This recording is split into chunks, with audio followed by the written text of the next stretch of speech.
estou aqui para responder o nosso quiz. Esse já é o número 3, salvo engano.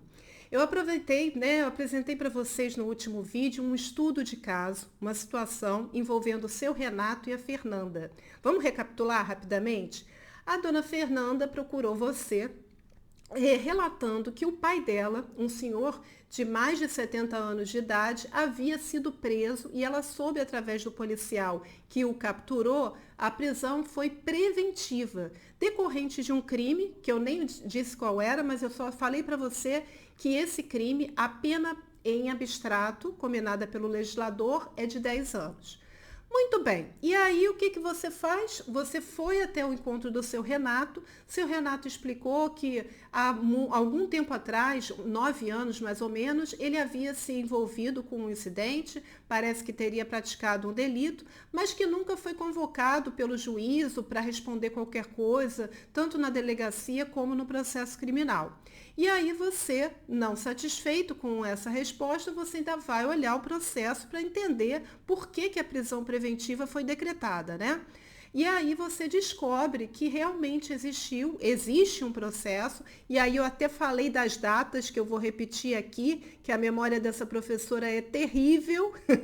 Então, olha só, o fato foi consumado no dia 1º de abril de 95. No dia 1º de abril de 97, 2 anos depois, o Ministério Público já havia oferecido a denúncia e o juiz recebeu essa denúncia, beleza? Esse processo ele ficou suspenso entre o dia 3/5 de 97 até 3/5 de 2006. Por quê? Porque o teu cliente, o Renato, não havia sido encontrado. Então, ele foi citado por edital e foi suspenso o processo. E aí, depois disso, em 4/5 de 2006, o processo volta, porque acaba sendo descoberto o endereço, o paradeiro do seu cliente, e é prisão preventiva que culminou na ida dele na delegacia. Lembrando que você está em 2006, tá? Nesse momento em que o seu cliente foi preso preventivamente. E aí, pessoal, como se deparar com uma situação dessa? Como é que a gente vai responder a um cliente? Eu coloquei esse caso por quê? Porque a prescrição ela é um tema de extrema relevância para a advocacia criminal. E se você souber, se você dominar esse instituto da forma correta, você tem uma uma excelente vantagem sobre os demais advogados. Havendo, inclusive, a possibilidade do quê? Daquele processo ser extinto ou o inquérito, a investigação arquivada, por qual razão? A prescrição, uma vez identificada, é uma causa extintiva da punibilidade. Então, não há como prosseguir, né? E nesse caso, é claro que eu não vou ter como narrar todas as espécies de prescrição, nem é o objetivo aqui, mas nesse caso a gente está falando da prescrição da pretensão punitiva. Por quê? Porque, como eu falei para vocês, não houve instrução criminal.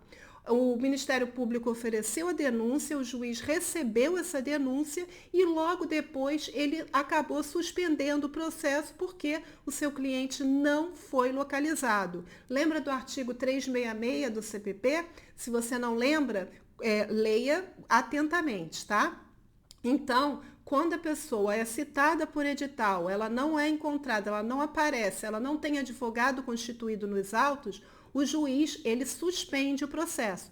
E foi justamente o que ele suspendeu. E a gente está falando, então, em prescrição da pretensão punitiva, porque não houve sentença penal condenatória, muito menos transitada em julgado, aliás, não houve nem instrução. E como é que a gente faz para calcular a prescrição da pretensão punitiva? Primeiro eu vou olhar o crime, a pena máxima em abstrato. Eu falei para vocês que a pena era de 10 anos. A gente vai identificar como o lapso da prescrição, tempo de prescrição, de 16 anos. Só que aqui tem um outro detalhe. Eu falei para vocês que o seu Renato é idoso e tem mais de 70 anos. Como ainda não houve sentença, Se esse processo prosseguir e for prolatada uma sentença penal condenatória, o seu Renato vai ter mais de 70 anos. Então, o artigo 115 do Código Penal, ele diz que a prescrição cai na metade em se tratando de pessoa com mais de 70 anos na época da sentença, não é isso? Então, nesse caso, aqueles 16 anos caem para o quê? Para 8 anos. Então, agora você já sabe que a prescrição ela ocorre entre 8 anos. E aí, vamos analisar o seguinte. O prazo que o processo ficou suspenso, né? Me ajudem aqui com a matemática. Eu falei para vocês que ele ficou suspenso entre o dia 3 de maio de 1997 a 3 de maio de 2006. Então, esse prazo de 8 anos, que é o da prescrição da pretensão punitiva, ele teria corrido durante a suspensão. A grande pergunta aqui, e por isso que eu coloquei esse caso, é saber se esse lapso prescricional pode ser considerado no período em que o processo está suspenso. Será que pode? Essa é a pergunta. E aí, infelizmente, a resposta não está na lei apenas, porque a lei, o artigo 366, fala da suspensão da prescrição. Só que os tribunais superiores têm adotado um entendimento, pelo menos parte deles, e aqui eu quero destacar o voto do ministro Gilmar Mendes e uma tese que ele utilizou no recurso extraordinário que eu vou deixar aqui para vocês, tá? Ele diz, na verdade, o seguinte: se existe nesse período da suspensão do processo, porque o seu cliente não foi localizado, se durante esse período corre a prescrição da pretensão punitiva em abstrato, se isso acontecer, a prescrição ocorreu. Ou seja, mesmo estando suspenso o processo do seu Renato, naquele período que eu falei para vocês, como já se passaram 8 anos, né? E esse crime, ele não é imprescritível, né?